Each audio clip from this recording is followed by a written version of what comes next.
Halo, assalamualaikum. Bertemu lagi dengan saya di sini bersama saya Frinsman Nalia. Hari ini kita akan melanjutkan pembelajaran tentang matematika. Kalian siap untuk pembelajaran hari ini? Oke, kalau siap, ayo kita mulai. Jadi, hari ini kita akan membahas tentang perbandingan trigonometri pada segitiga siku-siku. Materi ini diperuntukkan saya buat untuk kelas 10 SMK Fadilah jurusan multimedia. Tepatnya yaitu kelas 10 MM1 yang saya ajar. Nah, di video ini kita akan membahas tentang perbandingan trigonometri. Jadi ada identitas, kompetensi dasar, tujuan, peta konsep, materi, contoh soal, video pembelajaran, sampai ke latihan soal. Nah, lanjut. Jadi, kompetensi dasar yang akan kita pelajari di materi ini yaitu yang pertama, menjelaskan rasio trigonometri, yaitu sinus, kosinus, tangen, kosekan, sekan, dan kotangen pada segitiga siku-siku. Dan yang kedua, menyelesaikan masalah kontekstual yang berkaitan dengan rasio trigonometri, sinus, kosinus, tangen, kosekan, sekan, dan kotangen pada segitiga siku-siku. Sedangkan tujuan pembelajarannya yaitu yang pertama, menentukan panjang sisi-sisi pada segitiga siku-siku dengan menggunakan teorema Pythagoras. Yang kedua, menentukan sisi depan, sisi samping, dan sisi miring untuk suatu sudut lancip alfa pada suatu segitiga siku-siku. Lalu, menjelaskan perbandingan trigonometri sinus kosinus, tangen, kosekan sekan, dan kotangen pada segitiga siku-siku. Lalu menentukan nilai perbandingan trigonometri pada segitiga siku-siku, dan yang terakhir menerapkan perbandingan trigonometri untuk menyelesaikan masalah kontekstual. Salah satu contohnya yaitu dengan menghitung tinggi suatu menara. Lanjut. Jadi, untuk perbandingan trigonometri ini, kita akan mempelajari beberapa hal. Cuman pada kesempatan ini kita hanya membahas tentang perbandingan trigonometri, yaitu berupa sinus, kosinus, tangen, sekan, kosekan, dan kotangen. Jadi di sini nanti ada sudut istimewa, identitas trigonometri, dan perbandingan sudut relasi. Nah, sebagai bentuk awalnya, kita akan membahas dulu nih, bagaimana bentuk perbandingan trigonometri pada segitiga siku-siku. Kalian siap untuk pembelajaran selanjutnya? Yuk kita mulai. Yang pertama yaitu kita bahas tentang perbandingan trigonometri. Perhatikan gambar-gambar berikut. Kalau menurut kalian ini gambar apa? Ya, ini ada gambar sebuah tangga yang diletakkan, yang disandarkan di sebuah tembok. Lalu ini ada sebuah menara. Lalu ini juga sama, ini sebuah menara, dan ini adalah bentuk piramida. Nah, dan yang ini adalah, yang satu lagi adalah gambar tiang bendera. Nah, apa yang dapat kamu lihat di sini? Nah, untuk gambar yang ini terlihat bahwa ada sebuah bentuk segitiga. Ya kan? Ini segitiganya. Ini kalau kita ngikutin alurnya, nah ini, lalu ini. Nah, itu yang pertama. Lalu yang kedua, ini adalah tinggi menara. Ini adalah tinggi menara. Misalkan ada seseorang yang berdiri di sini. Nah, jadi ini pun bisa membentuk sebuah segitiga. Nah, segitiganya segitiga siku-siku sesuai dengan deskripsi yang ini. Nih, ada seseorang yang di sini. Nah, maka dia akan bisa menghitung berapa tinggi dari menara tersebut. Lalu, tinggi piramida pun dapat dihitung menggunakan aturan segitiga. Nah, membentuk sebuah segitiga dan kita bisa mencari berapa ketinggian dari piramida tersebut. Dan terakhir adalah tiang bendera. Nah, kita dapat menghitung berapa tinggi dari tiang bendera jika kita berdiri di bawah tiang bendera dengan jarak tertentu. Nah, di sini kita juga menggunakan aturan dari segi 3. Sampai di situ kalian bisa pahami bentuk-bentuk pengaplikasian dari segitiga yang bisa kita lihat di kehidupan sehari-hari. Lanjut. Nah, di perbandingan trigonometri itu ada beberapa beberapa hal yang harus kalian ingat. Yang pertama itu adalah ini bentuk-bentuk rumus dasar dari perbandingan trigonometri. Yang pertama itu adalah namanya sinus, yang biasa juga dilambangkan dengan sin, dan kosinus biasa juga dilambangkan dengan cos, dan ada tangan. Tangan ini ada yang biasanya melambangkan dengan tan, ada juga yang menggunakan TG. Nah, jadi kalau misalkan ada tangan alfa atau TG alfa, itu artinya adalah tangan. Kita akan mencari sinus, kosinus tangan. Nah, di sini kita dapatnya dari mana? Di sini kita dapatnya dari segitiga-segitiga tadi. Nih, ada sebuah bentuk segitiga siku-siku. Bentuk segitiga siku-siku itu adalah segitiga A, B, dan C. Nah, di sini ada sudut tertentu, yaitu sudut theta. Nah, untuk yang di depan sudut, nah, ini depan sudut, ini adalah sisi depan. Untuk ini adalah sisi miring. Ini adalah sisi miring. Nah, sedangkan yang di bawah adalah sisi samping. Nah, sampai situ kalian harus pahami dulu nih, mana yang sisi depan, mana yang sisi miring, dan mana yang sisi samping. Karena sisi-sisi ini akan berpengaruh pada rumus yang akan kita gunakan. Ya, jadi dari sini disimpulkan, untuk sinus, rumus yang digunakan itu adalah sisi depan per sisi miring. Atau kalau misalkan yang dilambangkan dengan AB per AC. Nah, cara menghafalnya apa?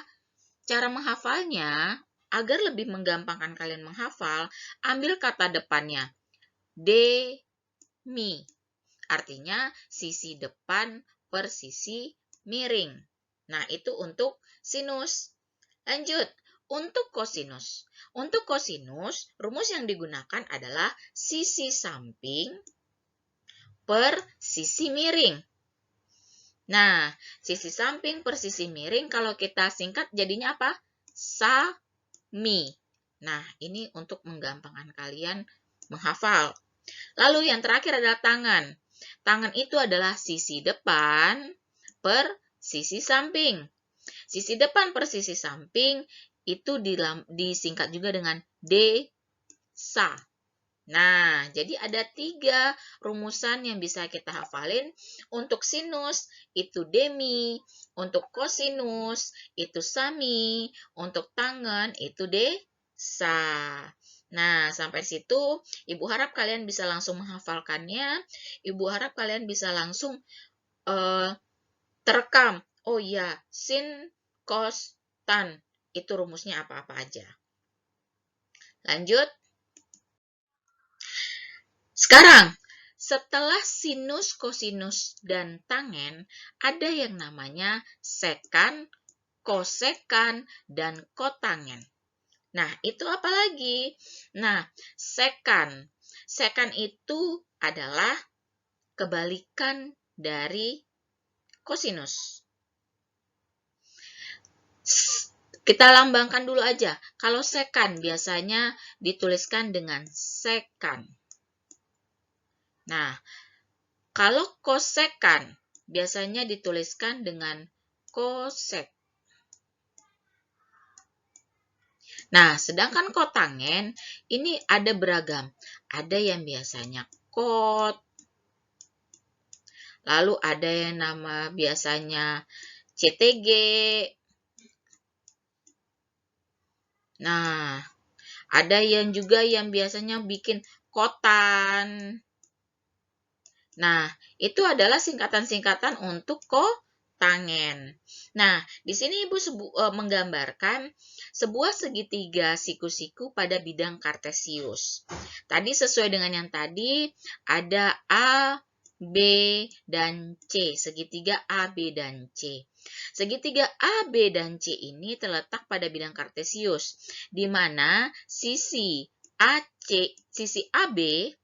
itu sama dengan Y. Kenapa Y? Karena dia sama sejajar dengan sumbu Y. Sedangkan BC itu sejajar dengan sumbu X. Sedangkan sisi miringnya yaitu AC itu kita ambil itu ibaratnya kita misalkan dengan variabel R. Nah, sedangkan sudutnya adalah theta. Nah, jika sinus tadi rumusnya adalah sisi depan per sisi miring. Sisi depannya siapa? Y. Berarti sisi miringnya R, Y per R. Maka untuk kosekan kebalikan dari sinus yang ini. Jika sinusnya Y per R, maka kosinusnya adalah R per Y. Nah, jika kosinusnya adalah X per R, X itu adalah sisi samping, R itu adalah sisi miring, maka sekannya adalah kebalikannya, yaitu R per X. Ini X ya. R per X. R per X atau R per Y? Nah,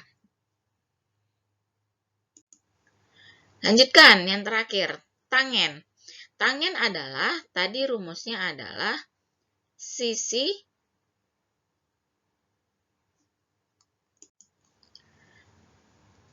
tangen. Tangen adalah sisi Y per X. Nah, kalau kotangen kebalikannya berarti X per Y. Nah, jadi kalian bisa tahu bahwa kalau sinus kebalikannya kosekan, kosinus kebalikannya sekan, dan tangen kebalikannya adalah kotangen. Lanjut. Contoh soal yang pertama. Misalkan alfa suatu sudut lancip sehingga sinus alfa sama dengan 4/5. Ingat, kalau sinus adalah depan per miring. Tentukanlah perbandingan sudut yang lain. Perbandingan sudut yang mana? Yang kita cari adalah selain sinus. Berarti kosinus, tangen, sekan, kosekan, dan kotangen. Nah, dari soal kita analisa dulu ini. Nah, kita analisa ini. Sinus itu adalah sinus alfa sama dengan 4/5. Berarti ini kita tahu bahwa rumus sinus itu adalah D per mi. Ya kan? D per mi. Maka kita gambarkan saja dulu segitiganya. Dengan sisi depannya adalah 4, sisi miringnya adalah 5. Nah, siapa yang tidak diketahui? Yang tidak diketahui adalah sisi samping. Bagaimana cara menentukan sisi samping? Kita menggunakan rumus Pitagoras. Masih ingat dengan rumus Pitagoras? Sebenarnya Pitagoras ini kan sudah dibahas waktu kalian SMP pun ini sudah dibahas tentang Pitagoras. Pitagoras. Jadi di mana rumus Pitagoras itu adalah jumlah sisi miring kuadrat sama dengan jumlah sisi-sisi kuadrat yang lain. Nah, jadi kalau misalkan AC kuadrat sama dengan BC kuadrat ditambah AB kuadrat. Nah, sekarang kalau yang ditanya BC kuadrat berarti sama dengan AC kuadrat dikurang AB kuadrat. Sehingga kita dapat hitung-hitungannya nilai BC itu sama dengan 3. Jadi ini adalah sisi sampingnya adalah 3. Udah ketemu sisi samping, bisa diketahui perbandingan sudut yang lain, bisa tinggal masukkan ke rumusnya. Kosinus. Kosinus alfa tadi rumusnya apa? Sisi samping per miring. Berarti 3/5. Tangen. Tinggal masukkan saja rumus-rumusnya. Diketahuilah perbandingan rumus-rumus yang lain. Nah, Ibu harap sampai situ kalian paham. Bagaimana? Paham? Kita lanjut pembelajaran selanjutnya. Selanjutnya yang akan kita bahas yaitu sudut istimewa. Nah, sudut istimewa ini apa-apa saja sudut istimewa itu? Sudut istimewa itu ada sudut 0 derajat, 30 derajat, 45 derajat, 60 derajat, dan 90 derajat. Jika kalian mencari rumus-rumus yang ini, itu akan langsung terdefinisi dengan sudut-sudut istimewa. Nah, jadi ini sebagai hafalan kalian. Misalkan, sinus dari 0, berarti itu 0. Sinus dari 30 itu setengah, sinus dari 45 itu setengah akar 2, sinus dari 60 itu setengah akar 3, dan sinus dari 90 itu adalah 1. Nah, begitu juga dengan yang lain. Nah, biasanya kalau tidak terdefinisi ini, artinya itu strip. Nah, itu strip. Jadi, untuk untuk perbandingan sudut tertentu itu tidak terdefinisi. Nah, bagaimana?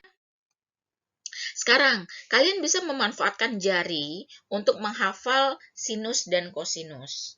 Nah, di sini terlihat untuk mencari sinus arahnya dari kiri ke kanan. Sedangkan untuk mencari mencari kosinus dari kanan ke kiri. Nah, rumus yang kita gunakan adalah setengah akar N. Nah, setengah akar N itu artinya yang mana? Anggap kelingking, mulai dari sinus. Kelingking itu kalian anggap 0. 0, 1, 2, 3, 4.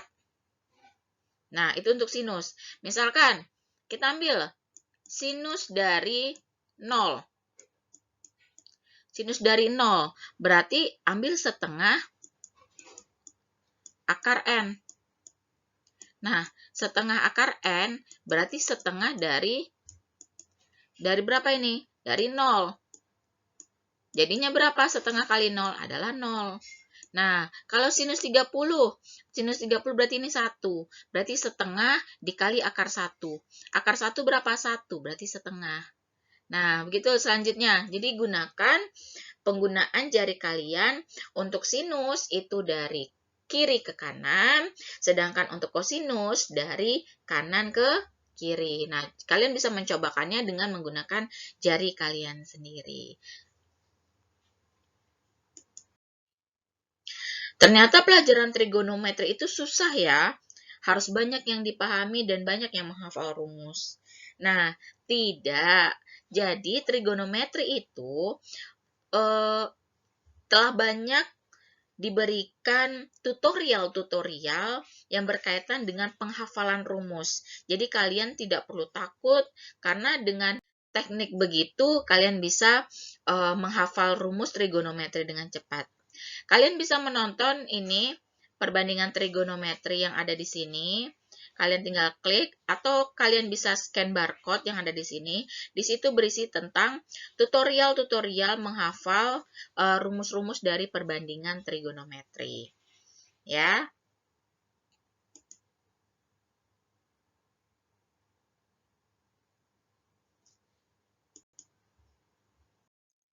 Oke, selanjutnya kita bahas tentang contoh soal. Tentang soal ini berkaitan dengan sudut-sudut istimewa. Jadi yang kalian hafalkan dengan menggunakan jari tadi, kita pengaplikasiannya ke contoh soal. Jadi begini, hitunglah nilai dari sinus 30 ditambah kosinus 60 dikali tangen 30. Ini kalian hanya tinggal menghafalnya saja. Kalian tinggal menghafal, lalu tinggal menuliskan. Jadi sinus 30 itu setengah, lalu kosinus 60 itu setengah, lalu tangen 30 itu setengah. Akar 3. Setengah ditambah setengah itu 1. 1 dikali setengah akar 3 dapatnya setengah akar 3. Bagaimana? Gampang kan? Oke, selanjutnya kita akan membahas contoh soal yang ketiga. Contoh soal yang ketiga ini berkaitan dengan masalah kontekstual. Arti masalah kontekstual artinya apa? Itu adalah contoh-contoh soal yang biasa digunakan untuk melihat kehidupan sehari-hari, yang biasa terjadi di kehidupan sehari-hari. Misalkan gini, seorang siswa akan menghitung tinggi pohon yang berjarak 4 akar 3 meter dari dirinya antara mata dengan puncak pohon tersebut. Sudutnya yang terbentuk adalah 30 derajat. Sedangkan tinggi siswa tersebut adalah 1,6 meter. Tentukanlah tinggi pohon tersebut. Nah, di sini diilustrasikan bahwa ini adalah tinggi pohon. Ini adalah tinggi pohon. Ini dia siswanya tadi. Tinggi siswanya adalah 1,6 meter. Jarak antara siswa dengan pohon itu adalah 4 akar 3 meter. Sedangkan sudut mata yang mengarah dari ujung mata siswa ke ujung tinggi dari pohon tersebut adalah 30 derajat. Maka kita bisa menghitung nilai dari tinggi pohon tersebut. Nah, dari tinggi pohon tersebut bagaimana caranya? Nah, di sini kita menggunakan konsep tangan. Tangan itu rumusnya apa? Sisi depan per sisi samping. Nah, sisi depan per sisi samping. Jadi, tangan 30 derajat sama dengan sisi depan samping. Depannya siapa? Depannya adalah, anggap tinggi itu kita lambangkan dengan X. X, sedangkan sisi sampingnya adalah 4 akar 3.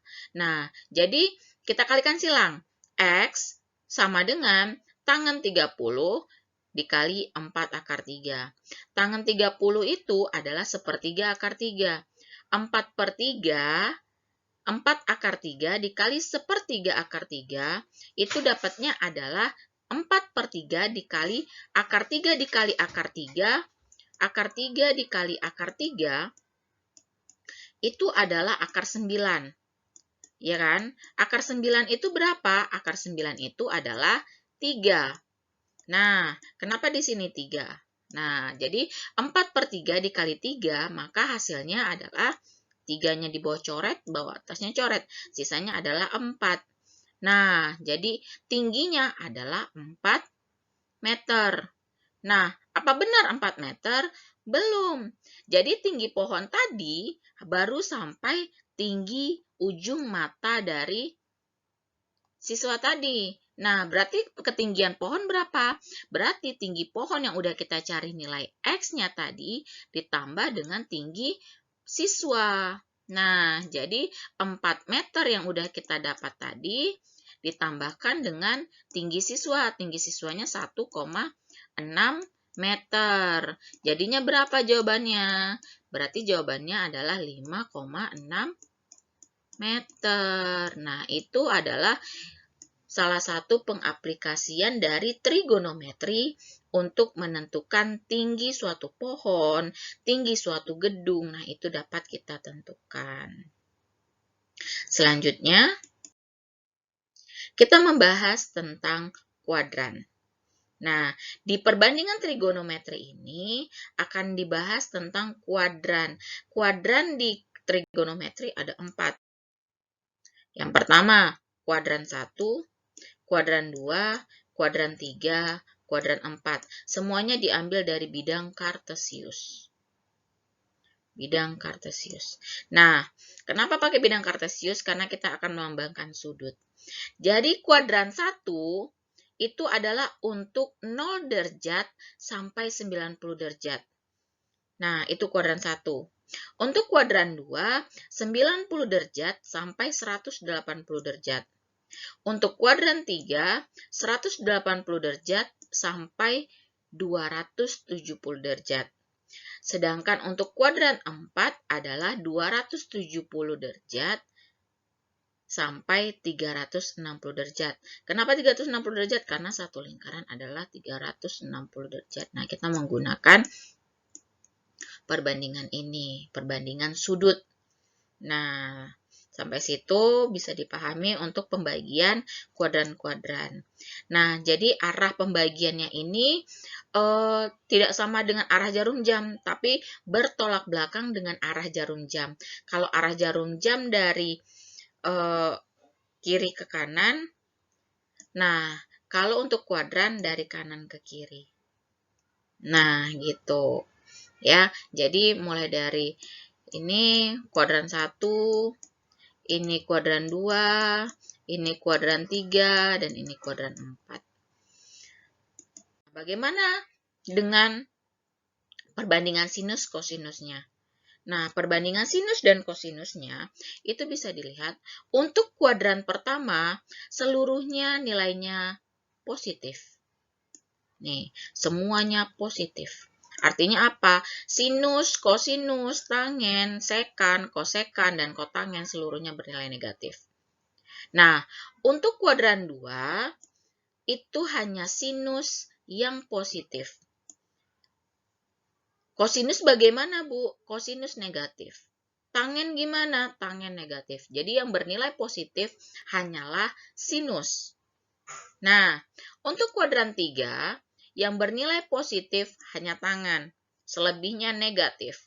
Untuk kuadran 4, yang bernilai positif hanyalah kosinus.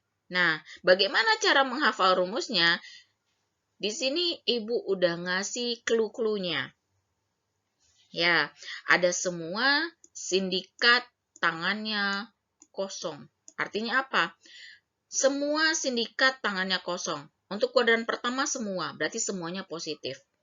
Sindikat, singkatannya sin. Sinnya yang positif. Untuk kuadran 3, tangannya, ambil tan. Berarti itu adalah tangen. Tangennya yang positif.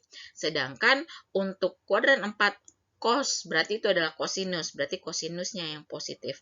Jadi untuk menghafal lambang di perbandingan kuadrat itu adalah menggunakan rumus semua sindikat tangannya kosong. Nah, jadi dihafalin semua sindikat tangannya kosong. Lanjut.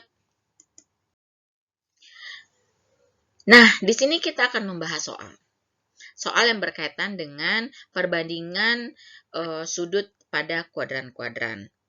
Misalkan alfa suatu sudut lancip, sehingga tangannya adalah min 5/12. Sudut alfa adalah sudut di kuadran 4. Nah, sudah kebayang dong, kalau di kuadran 4 apa aja yang positif, apa aja yang negatif. Maka tentukanlah kotangen alfa, kosinus alfa, dan kosekan alfa. Sama seperti soal yang sebelumnya, kita gambarkan dulu segitiganya. Anggap ini A, segitiga A, B, dan C. Tangan. Tangan itu rumusnya adalah sisi depan per sisi samping. Berarti sisi depannya adalah min 5, sisi sampingnya adalah 12. Berarti yang akan kita cari adalah sisi miring. Menggunakan sisi miring bagaimana caranya? Lalu gunakan dia rumus Pitagoras. AC kuadrat sama dengan BC kuadrat ditambah AB kuadrat. BC kuadratnya adalah 12 kuadrat. BC kuadratnya terbalik ya. BC kuadratnya adalah 12 kuadrat ditambah min 5 kuadrat. Ketemu dia AC-nya yaitu 13. Nah, setelah 13, lalu apa lagi?